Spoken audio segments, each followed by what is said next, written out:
Speaker is speaker again. A wild day in the House, and now comes the hard part. Does a drug meant to keep babies from getting AIDS cause cancer? Tonight, an NBC News exclusive. And at what cost royalty? The battle of Britain these days is, who needs them?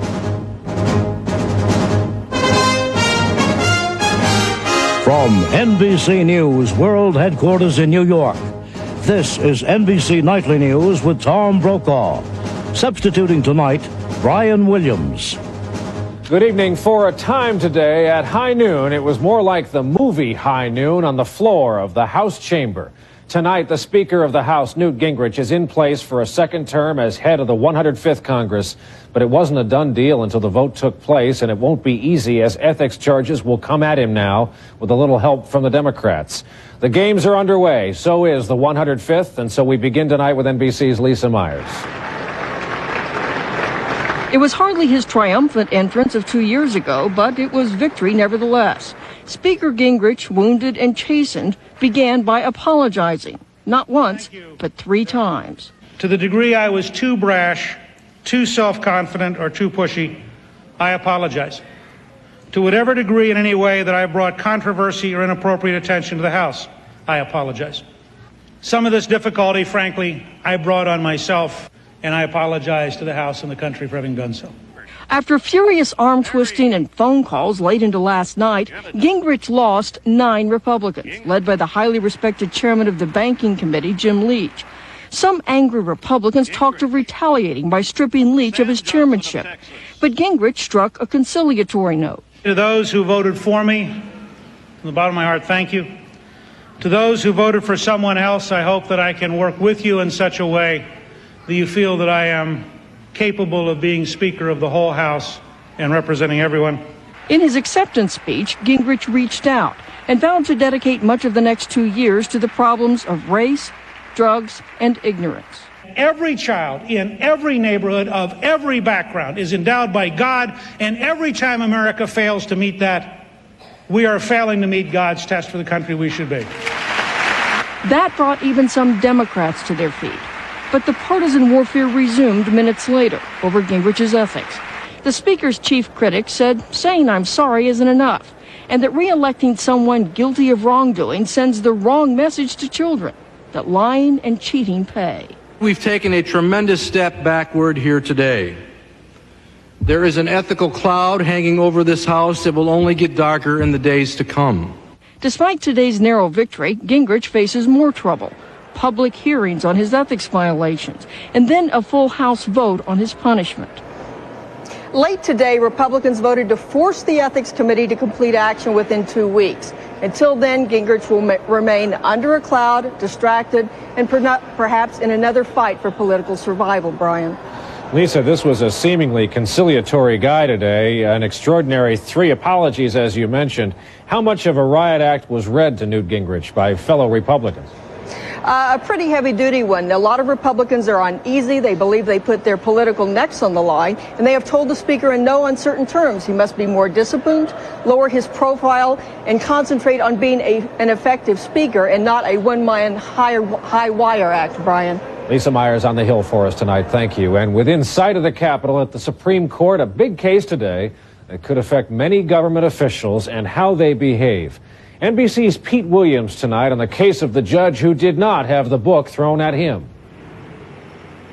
In Dyersburg, Tennessee, David Lanier was the law, county court judge, part of a political dynasty. Then came complaints that he used his power to get sex, twice raping a woman in the courthouse after saying he could revoke custody of her daughter. He threatened to take away my child if I told on him for what he did to me. And in fact, he did rape me. She wasn't alone. 4 other women who worked with the judge say he groped them. He came out from behind his desk, sat in the chair beside me, and reached over and grabbed my breast. His victims saw no hope of getting justice in the local court since Judge Lanier's brother was the local prosecutor, so they went to federal court. The judge was charged with violating their civil rights since there's no federal rape law. It's up to the states to handle most crimes. After Judge Lanier was convicted, he fought back and won. An appeals court ruled that as bad as the judge's conduct was, there's no federal right to be free from rape. But today, the Justice Department argued in the U.S. Supreme Court that there is a right to be free from physical attacks by government officials, that it's been invoked hundreds of times to punish prison guards, policemen, and even judges for beatings and rapes. But some justices were skeptical, Kennedy asking, would that right be violated by a Supreme Court janitor who raped someone in the building? Judge Lanier's lawyer says no, that there's no violation if the person who attacks you just happens to be a government official. Not every assault is a violation of the Constitution.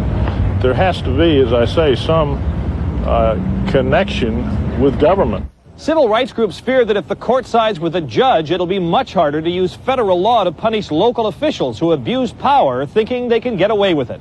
Pete Williams, NBC News at the Supreme Court.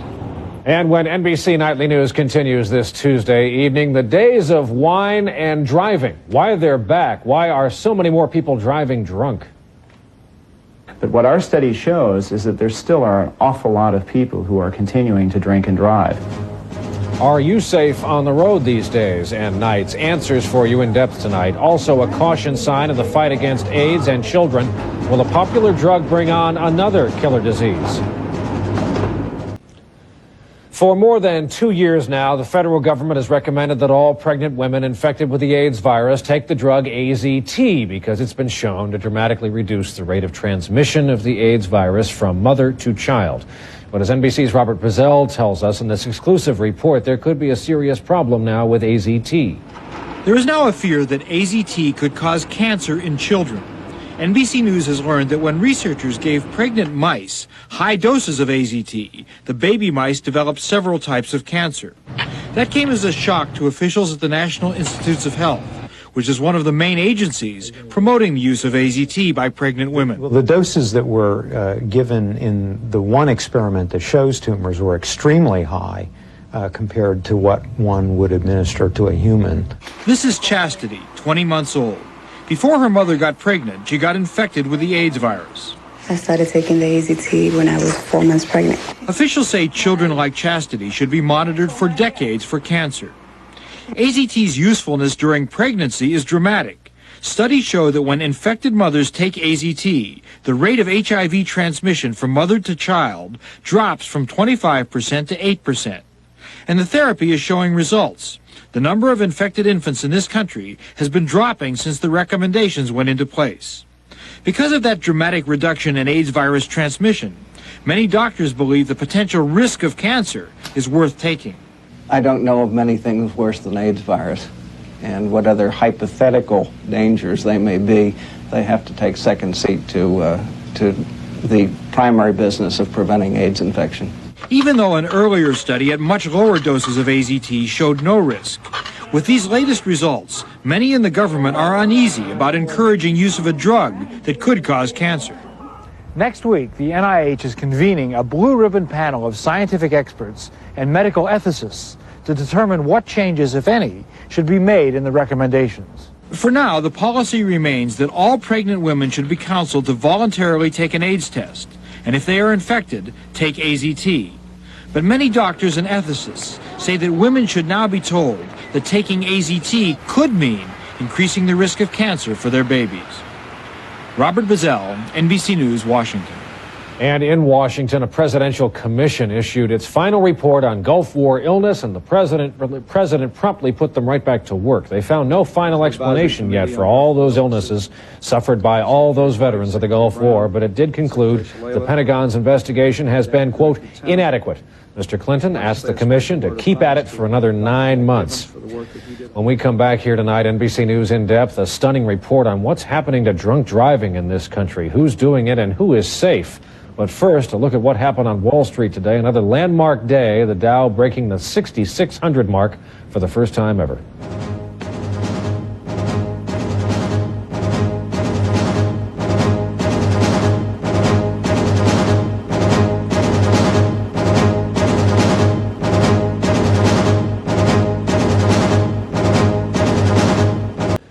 NBC News In Depth tonight, a disturbing report out from the feds on what continues to be a major public safety problem in this country, drunk driving. As NBC's Robert Hager tells us, despite years of public education campaigns, a shocking number of people are still hitting the road drunk. Here's his in-depth report. 489 expires 10:97. The study finds Americans may drive drunk more than 100 million times a year. A huge number compared to those arrested or causing an accident. A huge number playing a deadly game of chance. The research is by a team at the Centers for Disease Control, headed by Dr. Robert Brewer. What our study shows is that there still are an awful lot of people who are continuing to drink and drive, and apparently just don't understand the dangers of operating a motor vehicle under the influence of alcohol or other drugs. In the study, a large sampling of Americans was asked anonymously, during the last month, how many times have you driven when you've had perhaps too much to drink? Known already, 17,000 are killed each year in drunk driving accidents, another 1,500,000 arrested. But the new survey finds that's the tip of the iceberg, finds Americans admit to 123 million instances of driving drunk each year. And that's just what they own up to. Even our estimate, as large a number as it is, probably represents an underestimate of the actual number of episodes. Even before today's report, officials were concerned that progress against drunk driving was beginning to fade. In the early 1980s, the campaign by Mothers Against Drunk Driving caught the nation's attention. Tougher laws were passed. Public attitudes about alcohol seemed to change. And for nearly a decade, there were fewer arrests and deaths. But now that improvement seems to have stalled. And some even believe the numbers are getting worse. That's why Chad Wise is working hard nowadays to make sure the public doesn't forget, as he once did. I never worried about getting pulled over. I was not that bright, I guess you could say. I always just thought I wouldn't get caught. I thought if I got caught, it wouldn't be that bad. I wouldn't get in trouble. I never in a million years thought what happened would happen. What happened is that after a night of drinking in college, he drove off the road, killing his best friend. That's the hardest part of all this. It wasn't really going to jail. Jail wasn't fun by any means, but waking up every morning knowing that my best friend's on the ground and it's my fault has been the worst part of all this. Now, Wise lectures at high schools and elsewhere, pleading for those who must drink to appoint designated drivers. They don't have to go out and get drunk every weekend and drive around their cars, that there are safer alternatives. There's nothing wrong with having one of their friends be the designated driver. If they feel they have to drink, someone should stay sober enough, or I shouldn't say sober enough, I should say completely sober, to drive everybody home. But today's study shows millions still fail to get the message, fail to understand both the risk they're taking and the potential consequence. Robert Hager, NBC News, Washington. And we have some stats on this tonight, like which states have the worst drunk driving problem. Well, Alaska takes the dubious #1 honor, followed by Nevada, Wisconsin, Michigan, and North Dakota. Incidentally, the state with the lowest rate, down east, the state of Maine. Still ahead on Nightly News, is the British monarchy on its last legs, perhaps? The subjects speak out, and starting over, our special series on those New Year's resolutions. Tonight, how to kick the bad credit habit.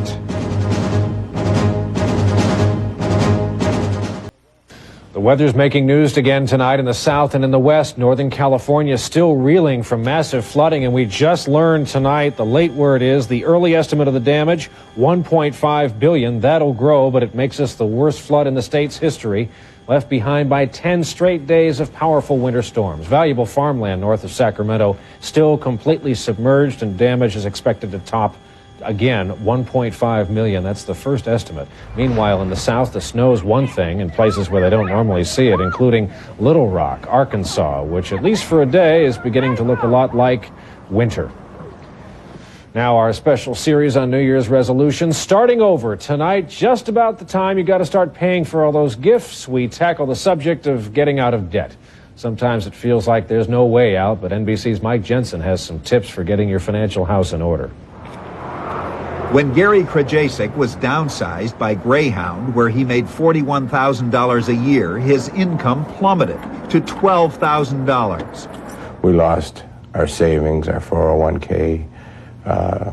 We didn't have any medical coverage. Before long, he and his wife were buried in debt, $33,000. They have a lot of company. We will counsel 1 million families this year. The average family will owe about $19,000 in debt, excluding their housing. To get out from under his debt, Gary was advised to negotiate with the people he owed money. Most creditors would rather make a deal than risk losing it all. They'll often reduce your payments and give you more time. Sometimes they'll even cut the interest rate. For Gary, it worked. Gary didn't miss any payments, not one in 5 years.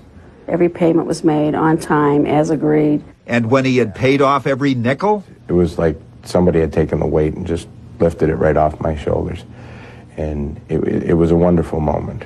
Experts say 15 million American families are so deeply in debt they need counseling, that the problem is especially severe this time of year. We see a 25% increase in business every January and February simply due to holiday debts. The first step to solvency, counselors say, is a reality check. List your income and your expenses in detail, every nickel. Then work out a budget. Spend less, of course, and stop borrowing. Cut up your credit cards. Use a debit card instead, where the money comes directly from your own account. It's not borrowed. What about consolidating your loans, taking out one big loan at a lower rate? Be very wary of consolidation loans because they can be a real trap. People who consolidate their loans get rid of their credit card balances, but often start building them right back up again. That's what Daniel Britton and his wife Celeste did. After their twins were born, they bought furniture, appliances, and a new car, racked up $24,000 in debt. We were really teetering on the edge, and if we would have gone on, say, maybe 6 months longer, we probably wouldn't be able to recover. Their financial counselor, Michael Kohler, told them to stay away from the ATM, for starters. They would go up to the machine, take out more than what they actually needed, and those extra dollars would simply evaporate.